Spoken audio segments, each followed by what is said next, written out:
நான் பலமுறை அடிக்கடி சொல்லுவேன், இயற்கைக்கு மாறாக நான் எதை செய்தாலும் நமக்கு அடி விழும். இயற்கைக்கு மாறாக எதையுமே செய்யக்கூடாது. இயற்கையோட டியூன் ஆயிடணும். Life in tune with nature.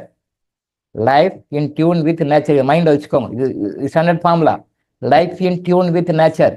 இயற்கையோட எப்பெல்லாம் நம்ம டியூன் ஆகலையோ அப்பெல்லாம் will be punished. No excuses. எக்ஸ்கியூஸே கிடையாது. 100% பனிஷ் பண்ணணும். பனிஷ்மெண்ட் கண்டிப்பாக உண்டு. எஸ்கேப் எல்லாம் ஆக முடியாது. எஸ்கேப்பே ஆக முடியாது. இயற்கை எப்போ மீறினாலும் அடி விடும். இயற்கை கரெக்டாக கொடுத்துருக்கு. கத்திரிக்காய் கொடுத்துருக்கு, வெண்டைக்காய் கொடுத்துருக்கு, எல்லாமே கொடுத்துருக்கு. எல்லா படங்களும் எல்லாமே கொடுத்துருக்கு. இயற்கை கடவுள் கொடுத்துருக்குறாரு.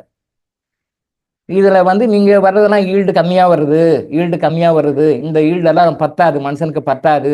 நான் ஈல்டு அதிகமாக வர வைக்கிறேன்னு சொல்லிட்டு ஜெனட்டிக்கலி மாடிஃபை, கடவுளுடைய பிளான் தான் நாம் கொடுக்க நுழையிறோமா?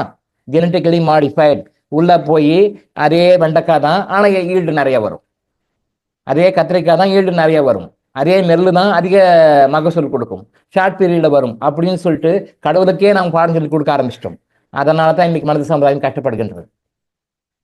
Genetically modified. இப்போ நம்ம சாப்பிட்றது எல்லாமே ஜிஎம் தான், ஜெனட்டிக்கலி மாடிஃபைட் தான். நீங்கள் சாதாரண கத்திரிக்காயிலிருந்து, பழத்திலிருந்து, அரிசியிலிருந்து, கோதுமையிலிருந்து நாம் என்னெல்லாம் சாப்பிட்றோமோ எல்லாமே ஜெனட்டிக்கலி மாடிஃபைடு தான்.